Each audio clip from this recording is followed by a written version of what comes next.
Hello, everybody. Good evening to the east part of the globe. Good late afternoon or good afternoon to the rest of us. So we are having this presentation from the middle of Czech Republic, from a capital city, from Prague. And I will spend a few words about myself. My name is Michael Žitňanský. I work as a general dentist in a city that's called Jeseník. It's been northeast of Prague. This is the map of the Czech Republic, and I started to work as a dentist in 2004 when I finished my my university studies. In 2008, I placed my first implant, and my experiences with guided surgery, especially with the bionics guided surgery, started in 2016. As I said before, I work as a general dentist, but I'm focused on those body disciplines of dentistry, meaning dental well surgery, perio, and implant therapy. It makes me over 60% of treatment.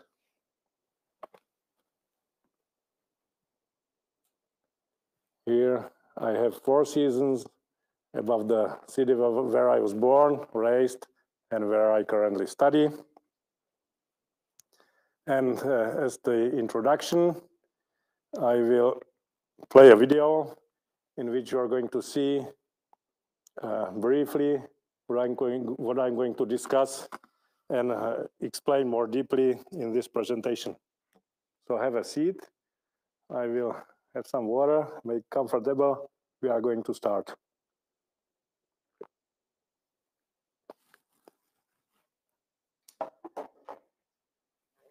Here you have seen a cone beam taken. This is the restoration. This is the part of the planning software.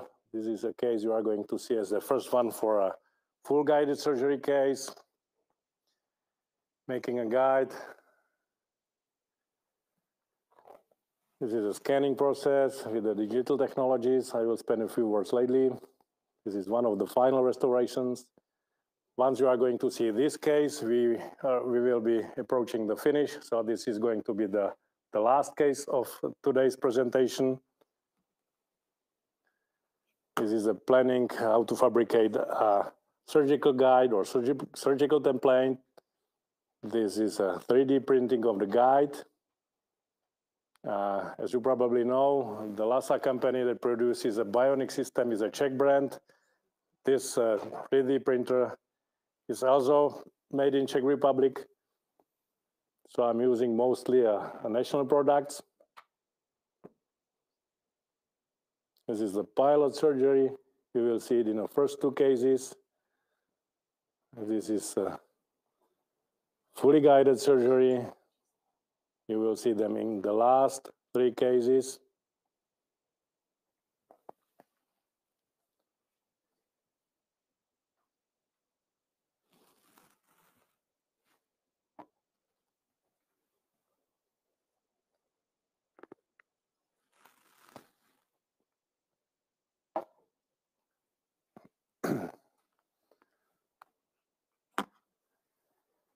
And here we are placing implants through the guide or through the template.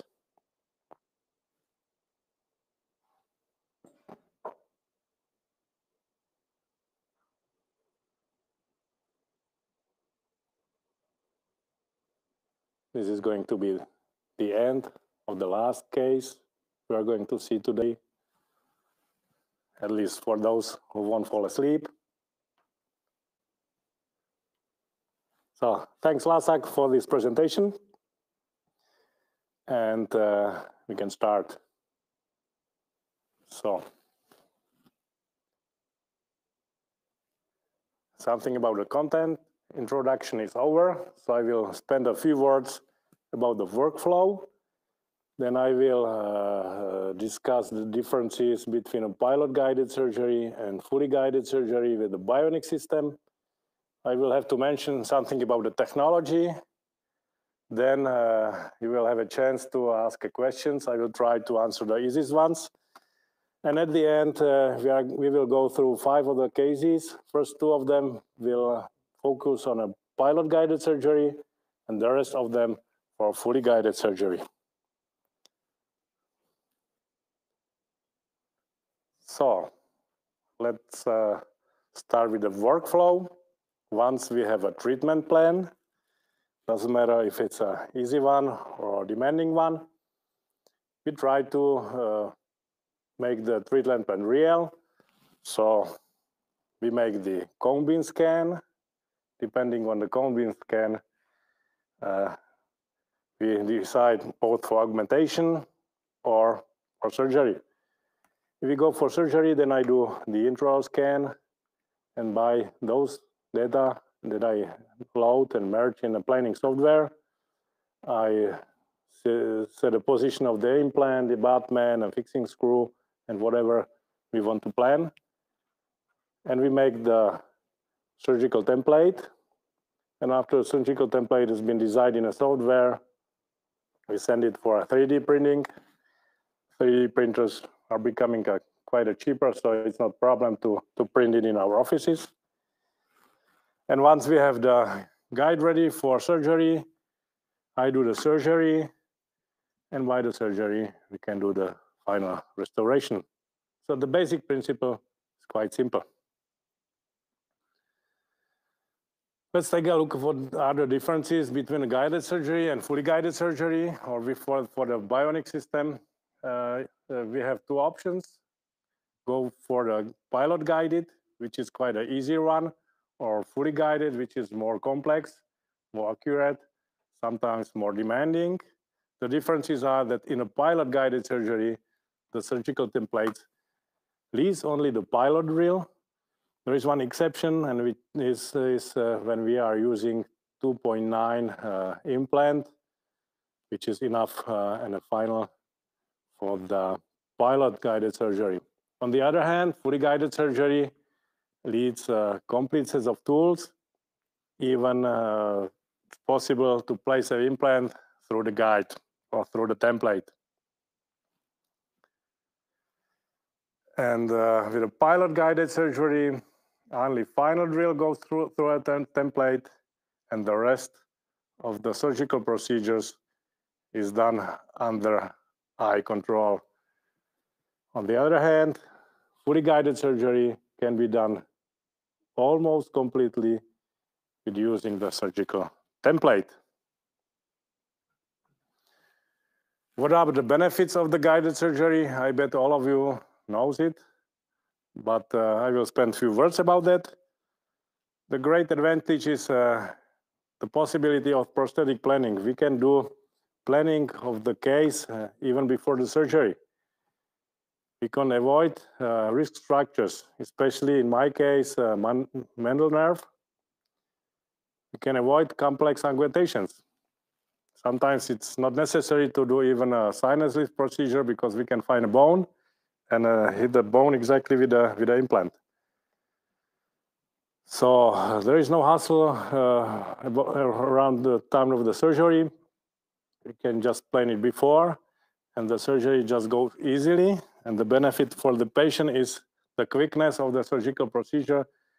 And so if it's quick, there is no morbidity for the patient, no swelling. If we go flapless, then there are no sutures, and it's not so demanding after the surgery for the patient. Also, there are some negatives. One of them is technological demands. We need cone beams, we need intraoral scanners, we need 3D printers, of course. We need instruments for the guided surgery. We need software. And one of them is that we work blindly, especially when we are doing the fully guided surgery. If there is a template, we basically don't see where we are working at, and we may perforate the bone. So this is quite demanding in some cases. What I'm dealing about sometimes is drill cooling.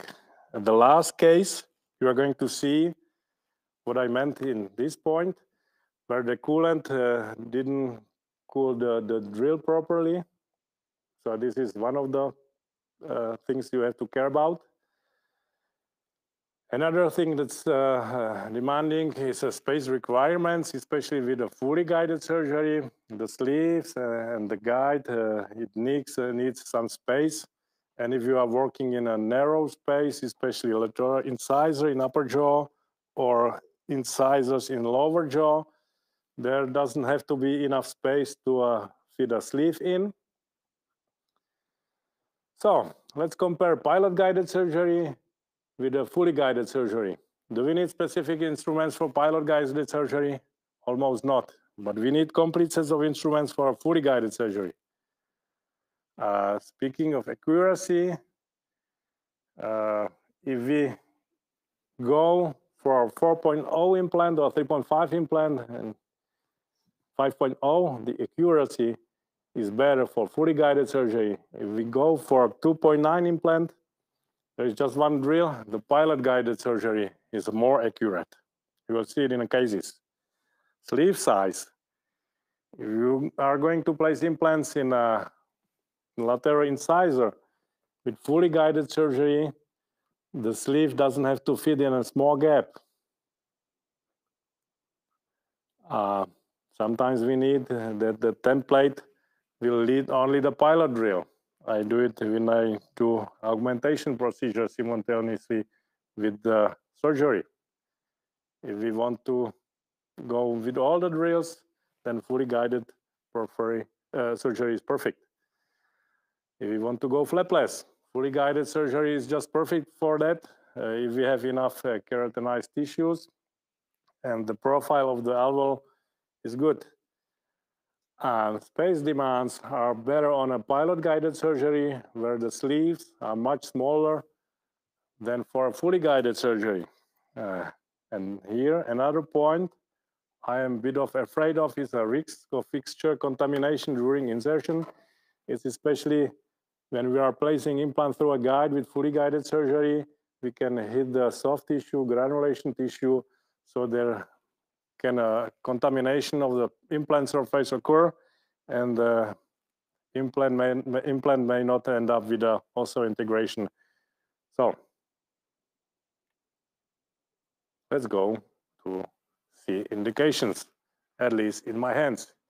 If I want to place 2.9 implant, or if I don't have enough space for sleeve, if I have a narrow bridge, I'm going to do the augmentation or need the change of implant position, or if I'm working in a distal part and there is not enough space for instruments, I will go for pilot-guided surgery. On the other side, if I want to be more precise, if I want to go flapless, if I have plenty of space for sleeves, or I'm going to place more implants in a row, I would choose a fully guided surgery. Let's spend a few words about the hardware. We need a lot of computers for intraoral scanner, for cone beam, for the 3D printer. Everything needs its own computer. So we need to have cone beam. And cone beam gives us a file that's called DICOM. Then we need intraoral scanner to merge the data with the DICOM from the cone beam. Then it's nice to have a 3D printer to be able to print the surgical guide, as you can see here in a right low part of the screen. So that's meaning of hardware. And we need software. DICOM, as I said before, produces something that's called DICOM, or cone beam produces something that's called DICOM. It's one file or multiple files that are showing the bone and gives us the X-ray cuts. And from the intraoral scanner, we get the output in a STL or PLY file. Sometimes intraoral scanner gives us even the DICOM file. And those two files, you merge in a planning software where you can plan the position of the implant. Usually the DICOM viewer and the software for the 3D scanner is part of the device. While you have to buy a planning software. There are dozens of them. You can buy them for a certain amount of fee where you pay for using, or other softwares, they can give you the chance to pay only for the export of the STL file. So when we plan the template, the planning software gives us the output in the another STL file, which can be sent to a 3D printer, like I have it here. So another computer for a 3D printer, and you load the software for the 3D printer with the STL file, and it gives us a conversation to a 3D printer in something it's called G-code. So we can send it to the 3D printer. And this one is a Czech one. It's a good one. And you fill it 3D printer with the resin. And everything else, there are a lot of kinds of resins. I'm using the resin that's produced by the manufacturer of the printer because it cooperates the best with the 3D printer. And as the output of the 3D printer is the guide or template, physical one, as you see them on those pictures below the 3D printer. The upper one is for the pilot guided surgery, and the lower one is for fully guided surgery. You can see those holes there, and that's what I meant for the space demands. Once the template is been printed, you have to get rid of those remnants of the resin. So you wash it in this washing machine with EPA, something it's called isopropyl alcohol or propanol or whatever. And once it's been washed, I wash it in EPA, and then I wash it with a clean water, and I put sleeves in it. The upper one is for pilot guided. The lower one is for fully guided surgery. And once you have this done, you cure it in a UV box or in a ultraviolet light for final polymerization. Those two boxes are the same, and they work in two modes. One is wash mode, and the next one is for curing and drying mode. Once we have this done, we have the guide or template ready for surgery. So we have a patient, we have a planning software, we have the guide ready for surgery. So let's take a look at the instruments. On the left side, there is an instrument for regular surgery, no guided, just as you know it. In the middle, there is for pilot. And on the right side, there is a box that's needed for fully guided surgery. So if you want to go pilot guided surgery, you just need to buy just one drill. It's been produced in 3 sizes. It depends on a software. It's adjusting by the software and by the offset of the sleeve. This is a matter of software. You don't have to care too much about that. But if you want to go for full guided surgery, you need a specific set of tools. So we have our instruments. And before I will show you some cases, let's take a look at the surgical procedure. The upper one is a normal surgery, no guided, just by hand. The middle one is a pilot guided surgery, and the lower one is a fully guided surgery. So we start with a raising flap as a normal surgery and as a pilot surgery. With fully guided surgery, and we go flapless in this case, we just put the template on. Next step for normal surgery is just the initial drill 1.5. No step for pilot guided surgery. And for fully guided surgery, we slide in with a trephine. with the next step is for normal surgery. We take 2.9 drill to final depth. We can use stoppers. For pilot guided surgery, we put template on, and we take 2.9 drill with that proper length by the software. Go through the guide or through the template to the final length of the drill. And with fully guided surgery, we use something that's called the drill guide. It's kind of a handle that has the same color markings as a drill has.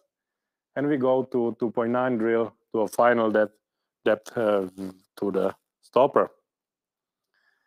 Now we can use a parallel pin. And for normal surgery and pilot guided surgery, we work under control. The procedure is the same. We use final drill to final length. With the full guided surgery, we take another size of a drill handle, and we take final drill 3.5 in this case.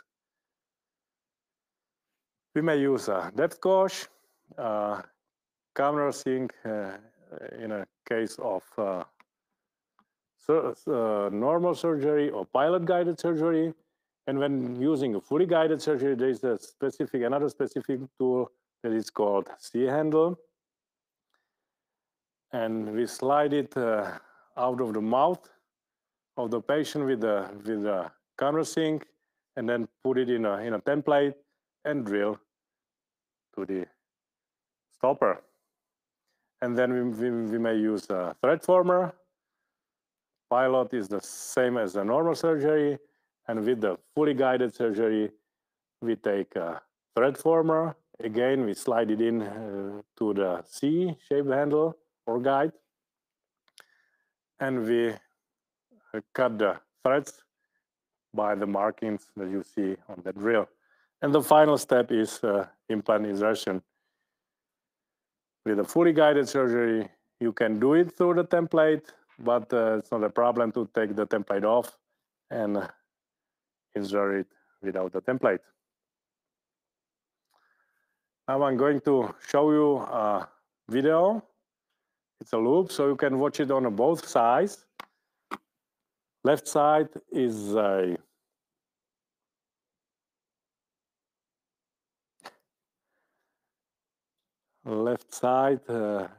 pilot guided surgery, and the right side is a fully guided surgery. So you can watch them both at the same time. I will give you a minute to focus on the left and then on the right side.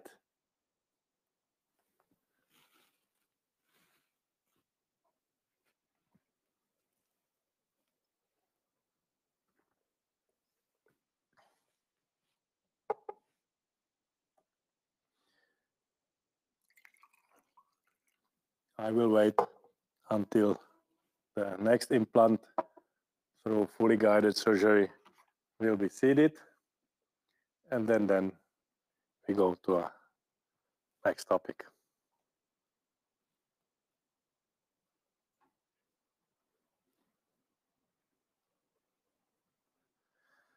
So we ended the first part of this presentation, the theory one. So if you have any question, you can type them and I will read them and try to answer them if you have any. So far, I don't see almost any. So no questions. We can go through guided surgery cases. As I said before, first of two of them will focus on pilot guided surgery. The next three will show cases with a fully guided surgery. As a quick review, something about the procedure again. This is the instruments. There is a sleeve. There's how surgical guide looks like. and surgical procedure at the bottom. And after we place the implant in this animation, we go to a first case where you are going to see replacement of a lateral incisor, and it's going to use pilot-guided surgery. Few data about the patient. It's a young lady, was born in 75. In March 2017, I had to take tooth out because of a root fracture. I augmented the defect with a bovine bone and let it heal for half a year. In October this year, the same year, I placed the implant and did the soft tissue augmentation.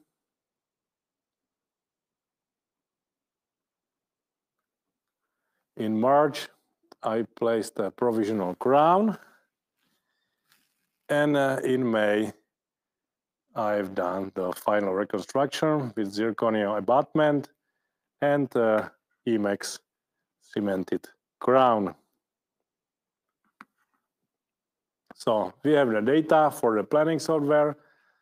This is the STL from the intraocular.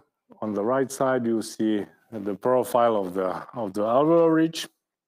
And I decided to go for 2.9 implant and pilot guided surgery. So this is the merging data into the planning software, DICOM plus STL files. You can see them here. And here you are going to see the video from the planning software.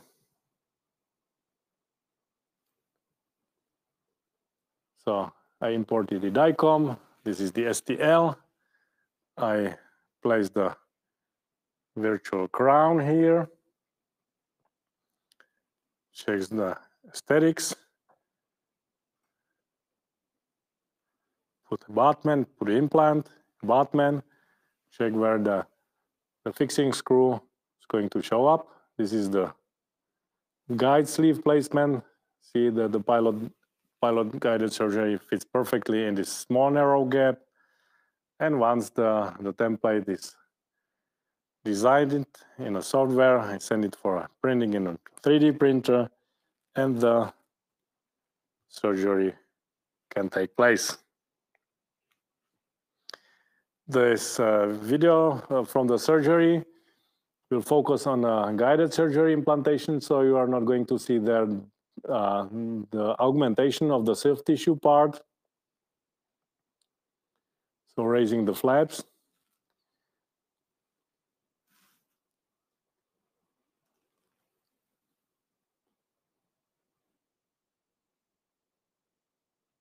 Now we are going to see raised flap.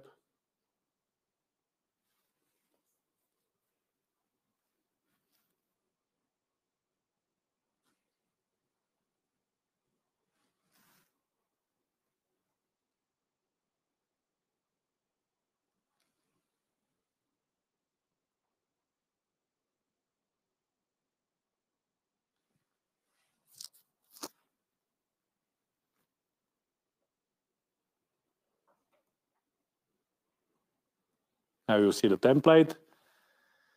It's not made of resin, it's made of filament. I used the older version of the 3D printer, but it worked the same. Now you could see the final drill to 2.9 millimeters. I took the template off and check it once more.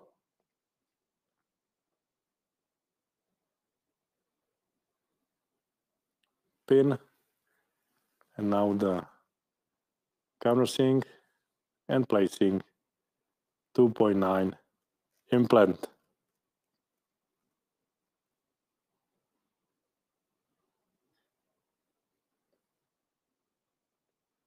I put a healing abutment and to close the implant as a 10 technique and suture it, and the surgery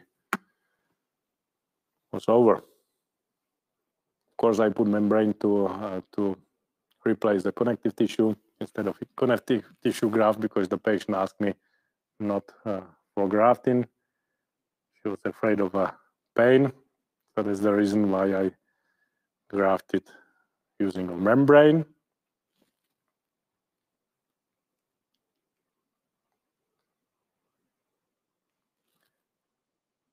And here you can see the implant. And as a provisional solution, I bonded remaining crown to a surrounding tooth. So let's take a look at the procedure, surgical procedure. Tooth went out, bovine bone went to a gap. I let it heal 7 months. Then I placed the implant, treated the soft tissue deficiency, and placed provisional crown. Here you can see the provisional crown, screw retained. You can see it on the X-ray. And here you are going to see the final digital scan for a final crown.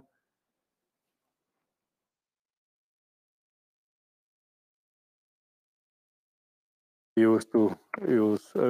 decided to use the zirconia individual abutment because I think at the time LASAK company didn't have proper abutments for 2.9 implant. And as you see, the membrane for the soft tissue replacement resorbed, but the patient was satisfied. She didn't want to solve it.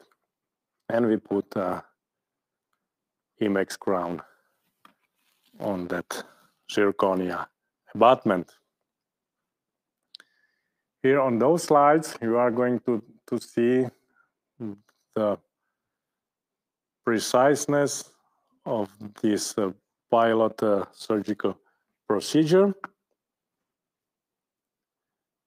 can take a look at it. And I try to merge those pictures.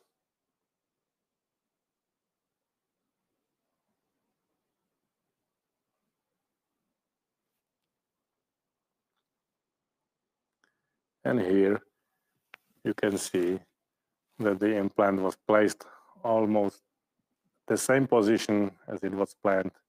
And if you are going to place 2.9 implant, then pilot guided surgery is just a perfect choice. But it works perfectly only in a lateral incisor, in an upper jaw, or with incisors in a lower jaw. I have a question here. How do you reduce the fixture contamination from the surgical guide? It's a good question. In upper jaw, I don't think, or I'm not afraid of a contamination with saliva. So in upper jaw, I can go through the guide. And when I'm using 3.5 implant, I use 4.65 trephine, which makes a bigger gap around the soft tissue and gives me more space not to hit the implant with the soft tissue. In lower jaw, it's a bit more tricky. Sometimes I take the guide off and make sure that I'm going in the middle of the hole that's not surrounded by the remnants of the soft tissue. And I'm hoping the implant will be also integrated instead of fibro integrated. So if you have any other questions about the fixture contamination, you can put them down. As soon as I see it, I will try to answer them at the end of the next case. We are slightly moving to the last case of the pilot surgery, which is a molar, lower molar. I usually don't do molars with the pilot guided surgery or guided surgery because it's quite easy to place it and not complicated with the guided surgery or software. It's easier to place it by hand. This was done just for purposes of presentations. So I had a lady, who had a missing molar at the position 36, which is the right first left lower, or left lower molar. Yeah, there was a tooth that I endodontically treated in 2011 and 12, and in 2017 I had to take it out. And in January 2019, I placed the implant, and in April 2019, I placed a screw retainer crown. So this is the case. You see the profile of the elbow. I had the option of the augmentation or using the guided surgery to avoid augmentation, to send the implant a bit deeper. So let's take a look at the planning. Again, I loaded the cone beam data, place the crown. This was done in a software. I isolated the Mendel nerve. Check the implant, how far are we from the Mendel nerve. Put a sleeve on, abutment, align with the digital model, and draw the range of the template, and I fabricated the template.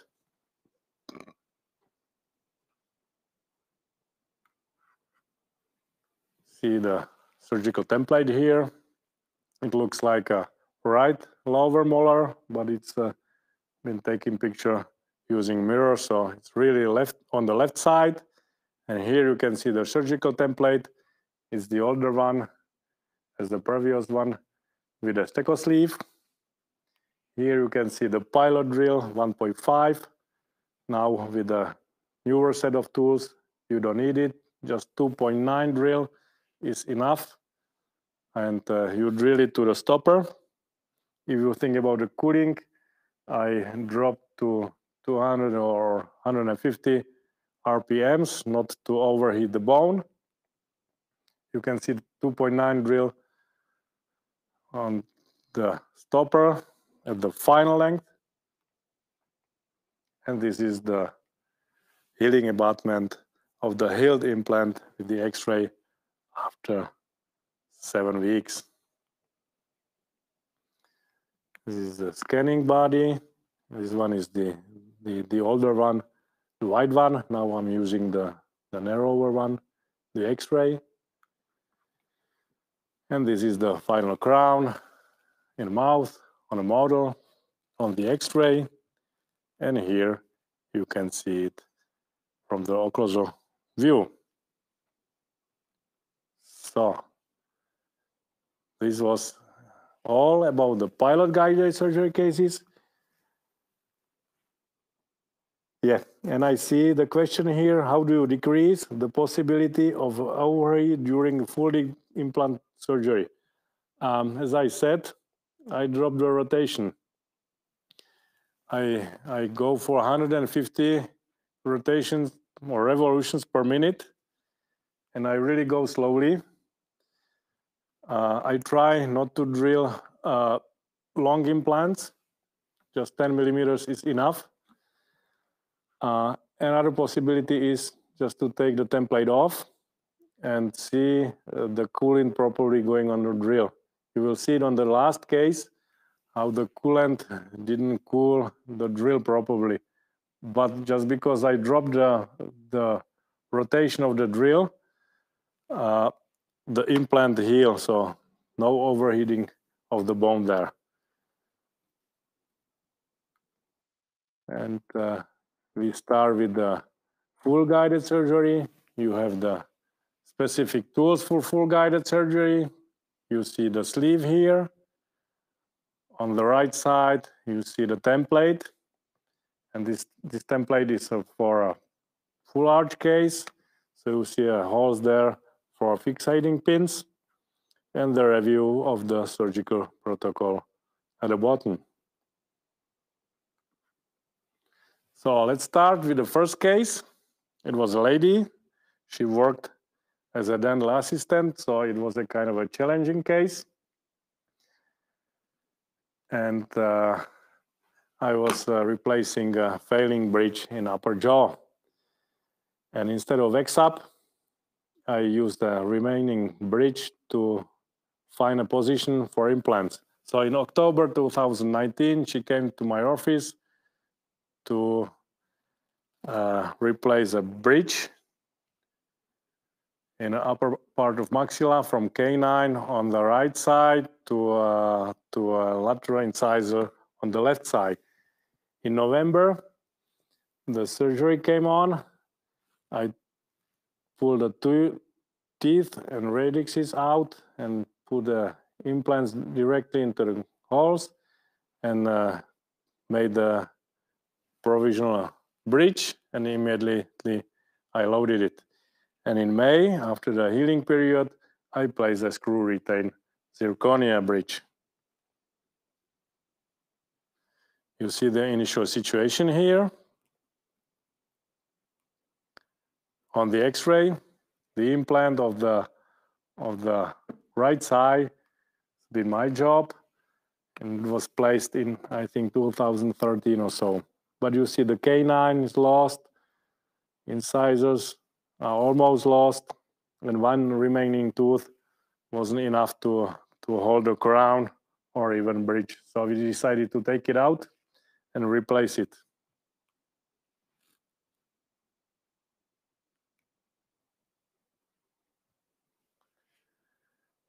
You see the intraoral scan, you see the cone beam, and because of a metal artifact on that cone beam, it's not very easily to read it. But anyway, I loaded in a software, as you are going to see it here. DICOM plus the STL file from the scanner, merge the data, send it into the planning software.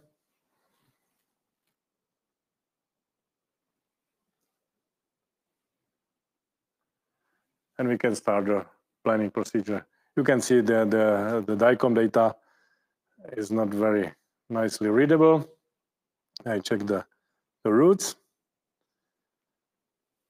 I imported the STL as the initial situation. So we didn't have any wax up for this case. And now I decided to place implants. The situation was good. So I placed implant, gap, implant, gap, implant. So it was good for aesthetics. As you see, implants and abutments, and I could check the screws, the position of screws. And now I had to reduce the model to be able to make a guide there. So I cut out in a software, in a planning software, the bridge. And here you can see the sleeves for the fully guided surgery there. Draw a range of the template. Yes, that's it.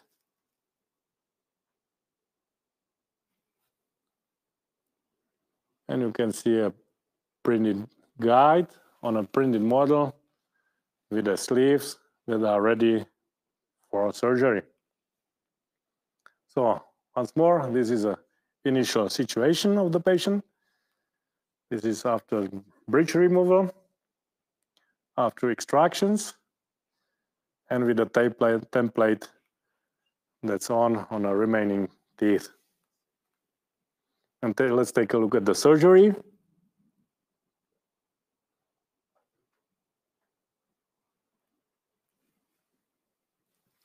You see the template. Now there is a handle or drill guide for a drill. For each drill, for each diameter of the drill, there is a specific handle. So the yellow one for 2.9. Now the wider one, the orange one for the 4.0 drills.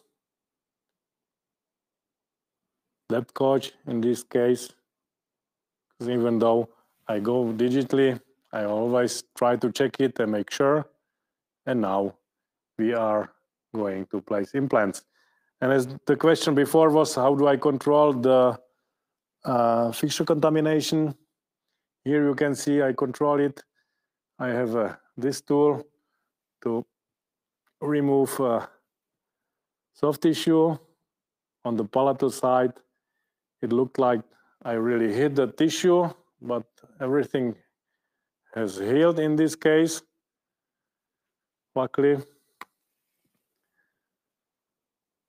I fill it with the bovine bone mixed with the PRGF from the centrifuge around the implants. And for the extraction socket as well. There is a question, how do I control primary stability during fully guided implant surgery? Easily with the ratchet. I can see a torque on the ratchet. And when the implant is placed, I measure ISQ. You will see it in this case. So, surgery is over. Here we have a healing abutments. And I made impressions. So something about surgical procedure. Teeth went to the garbage.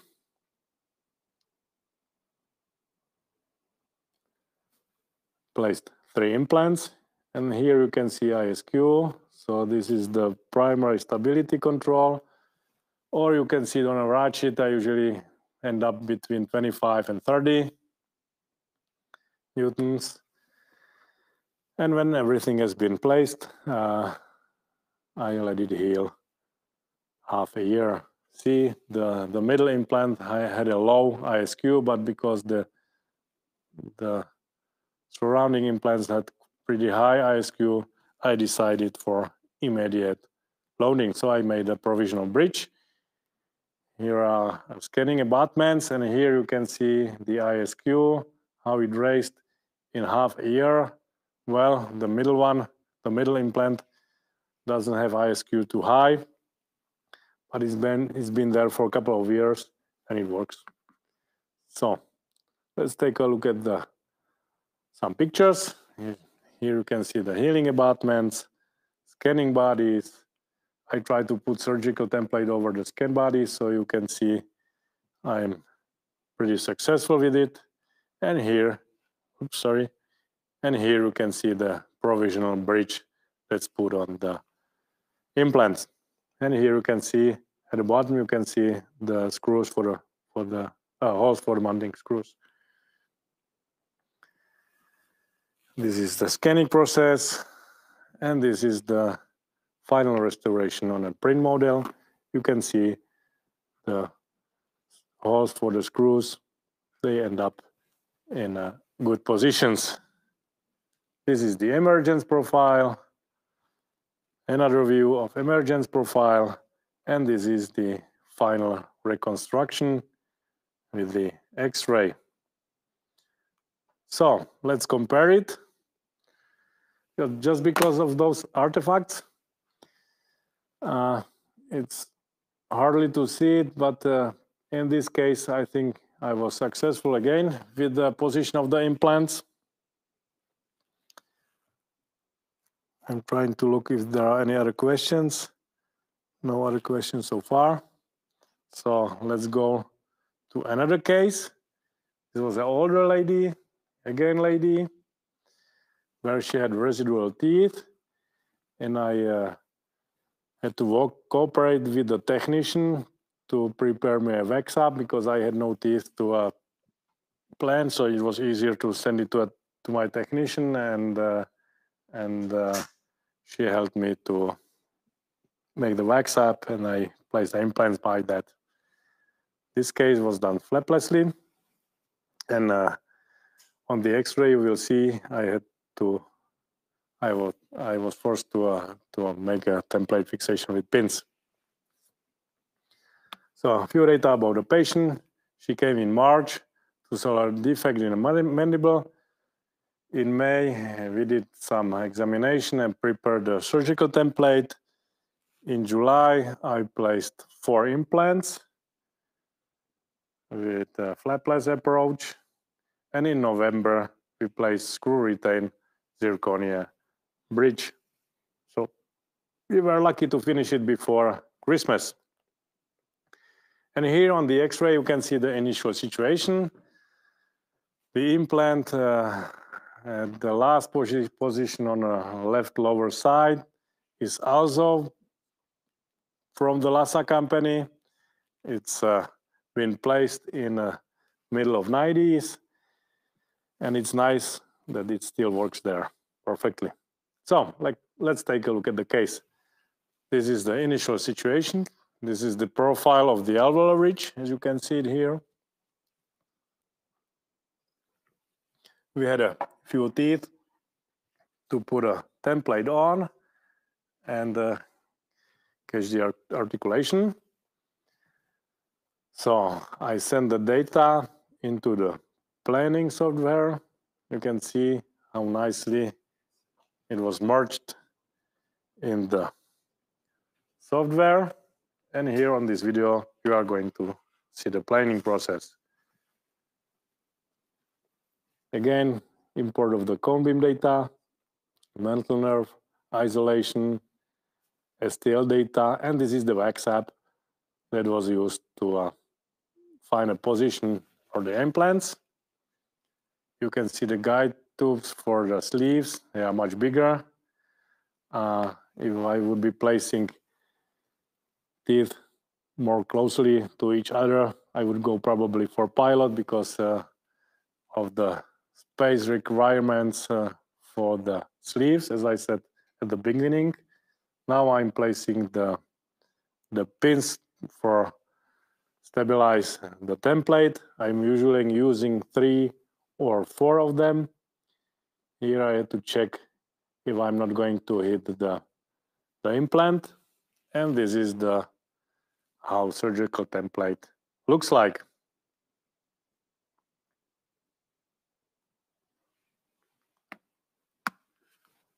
And this is the template ready for printing. This went for printer. This went to printer for printing for surgery. Something about the surgical procedure.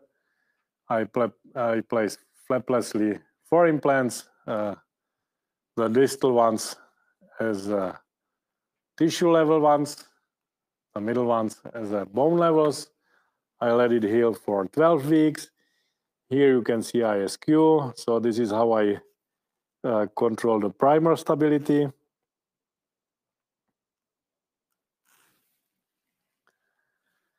And after 8 weeks, almost everywhere erased. So we were ready to make a final restoration in November. As I said, this is the scanning process, scanning bodies. You see a different time of scanning bodies as you saw on the previous cases. So those are the final ones by LASAK for bionic system. And this is the final restoration, screw retain zirconia bridge. And this is the occlusal view of that bridge. And let's compare it how it was planned and what was the result.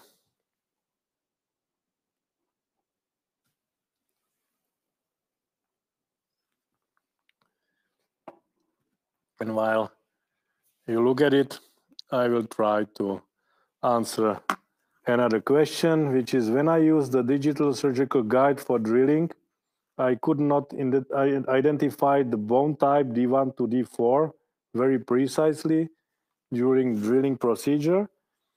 Sometimes I could not control the primary stability very well. It's kind of frustrating. Yeah, I agree.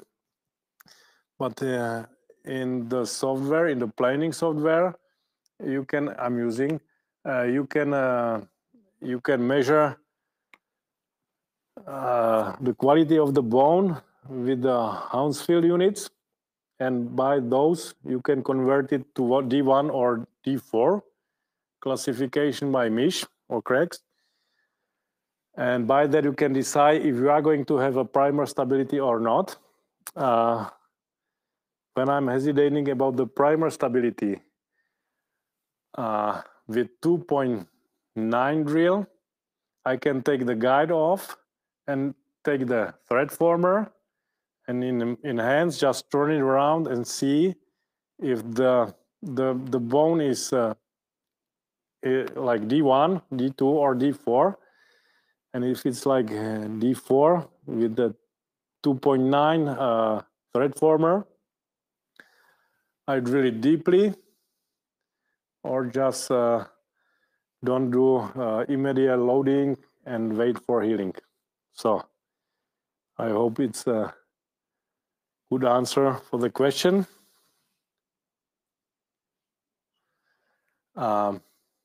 We are going to see the last case.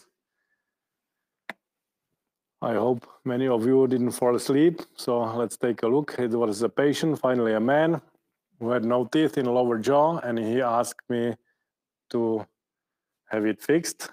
And good thing about it was that he had his denture.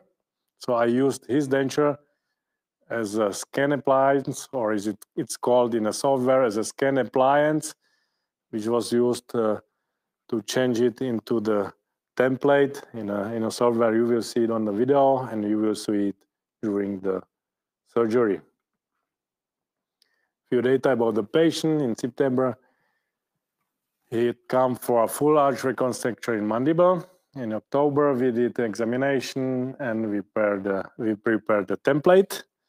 And in November, the surgery took place. I placed 5 implants, bionic ones with a polished neck, so the tissue level ones, the same diameter, the same length.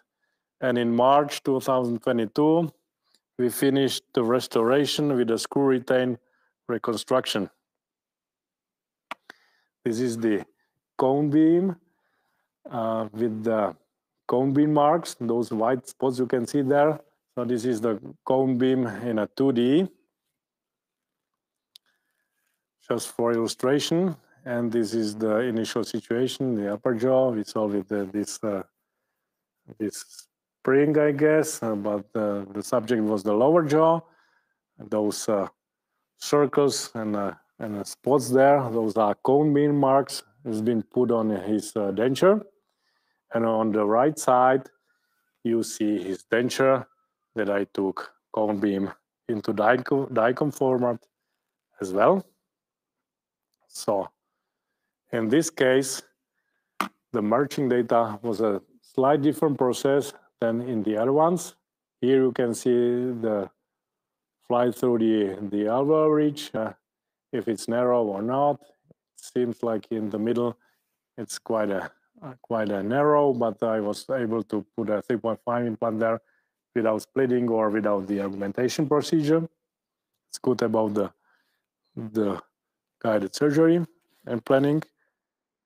And here you can see how it was done. On the left side, there is a denture that I put those cone beam markers on, and I put it into the cone beam machine and scanned the denture. And the output of this was a DICOM file. On the right side, you see another DICOM, another cone beam, and the patient had the denture put on. So you can see those marks above the bone there. And in the software, as you can see at the bottom, you can see the merge data, how the denture sits on the bone. And here the planning was quite easy. Again, cone beam data import with the denture put on. You see the profile of the alveolar ridge, mandible nerve isolation.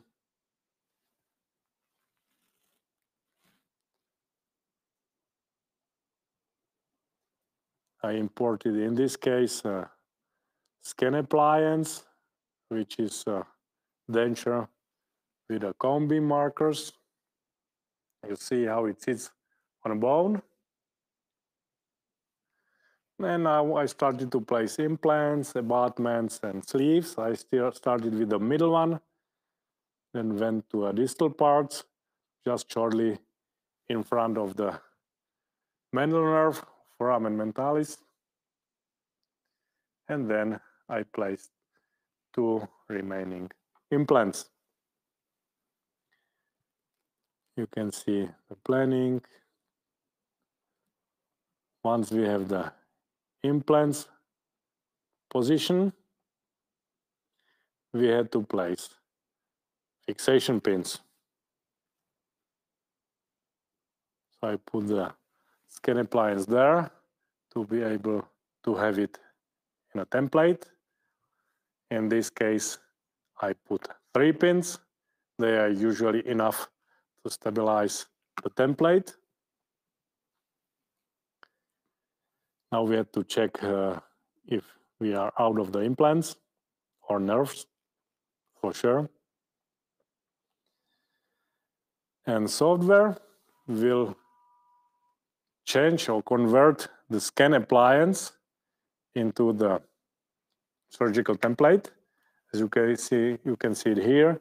You see leftovers or remnants of incisors and few remaining molars there. And this guide is ready for print and put sleeves in, as you can see it here on the picture. So this is the initial situation of the surgery. See the narrow ridge, the alveolar ridge is quite narrow, or it looks like quite narrow in a frontal region. And let's take a look at the surgery.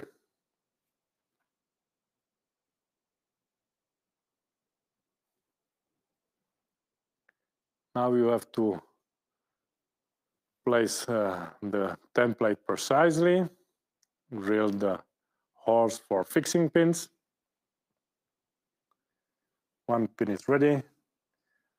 Next one is also ready. Now I go with the trephine. There was a question, how do I avoid contamination? So I was going to place 3.5, but I use as wide trephine as I can. Now I get rid of the soft tissue.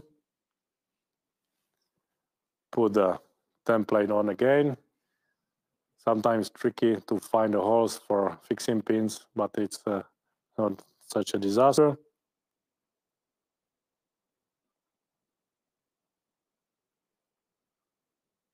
One, looking for next one, and now we are going to really. Now we'll take a look at the coolant rate flows.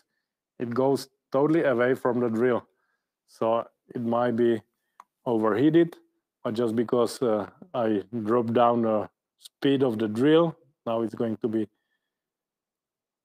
evident that I really don't cool the drill. So I drop down the rotation.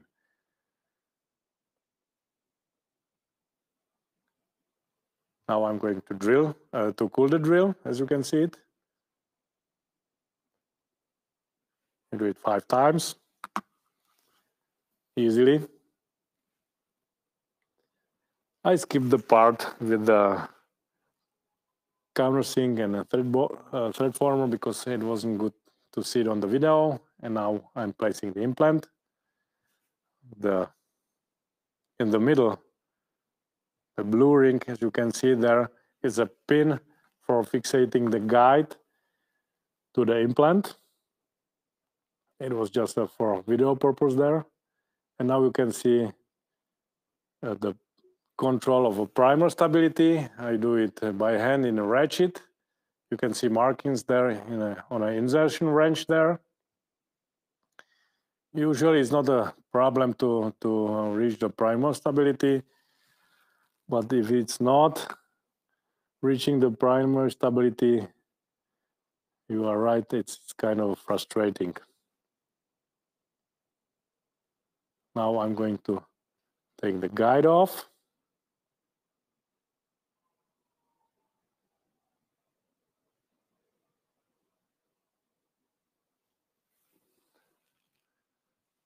Pins are going out.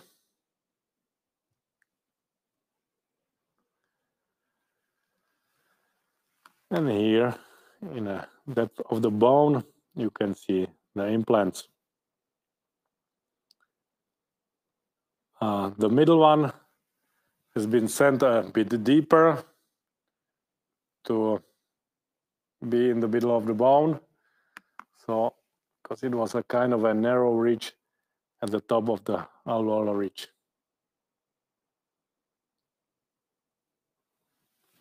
So, surgery ready, surgery is done.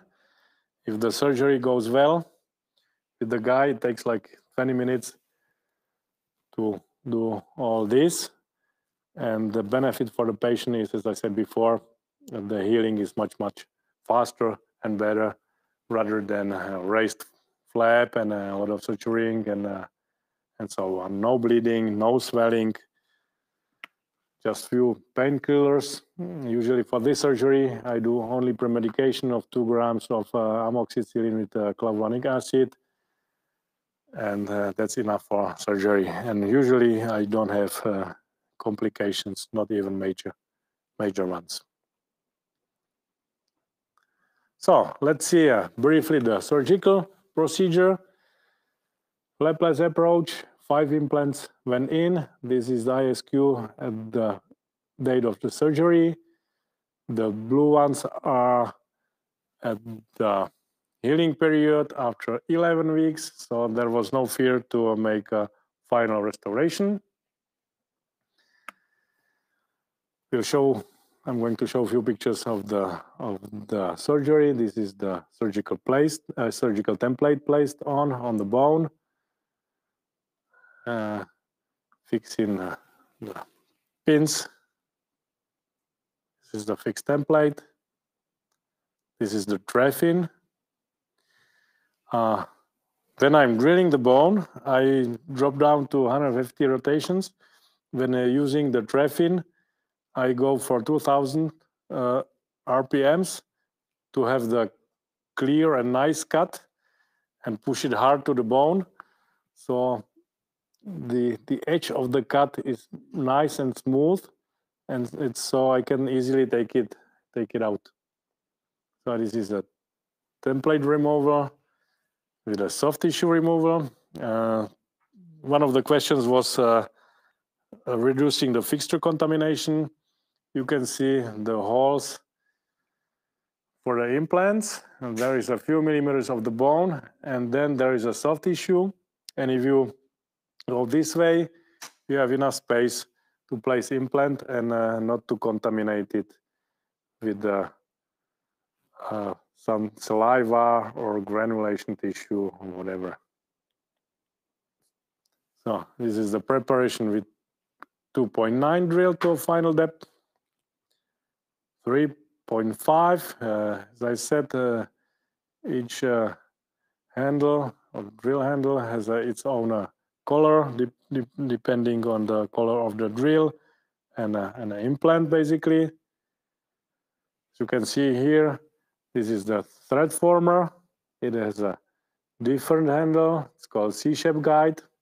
The manipulation with the C-shape guide is a kind of a bulky or tricky, and it's harder to do it in a distal part. So that's what I meant with the indications for a pilot versus fully guided surgery. This is the implant placement. You can fix the template with the fixation pin, and here you can see implants placed through the template. Here you can see placed implants with healing abutments.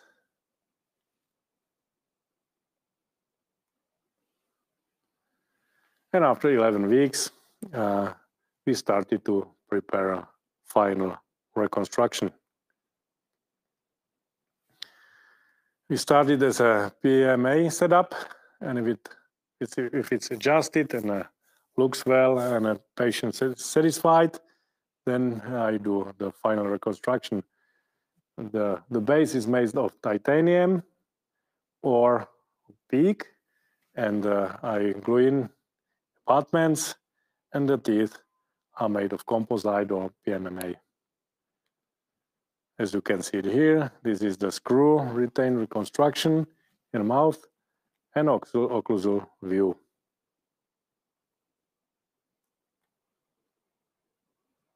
And the third part in this case for me was if I was exact or not, so you can compare it on those pictures.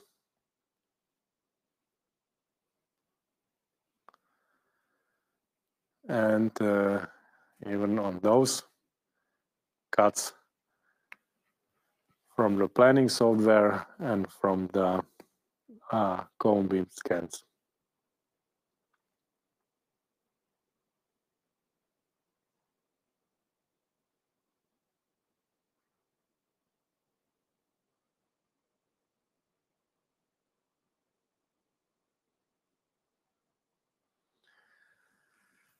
So, as I said, this was the last case, and that's all by me for you for today. I thank you for your kind attention. If you didn't fall asleep, I admire you, and thank you very much for that. If you have any questions, you can write a mail to me and ask, and I will try to understand as much as I can. So, thank you very much.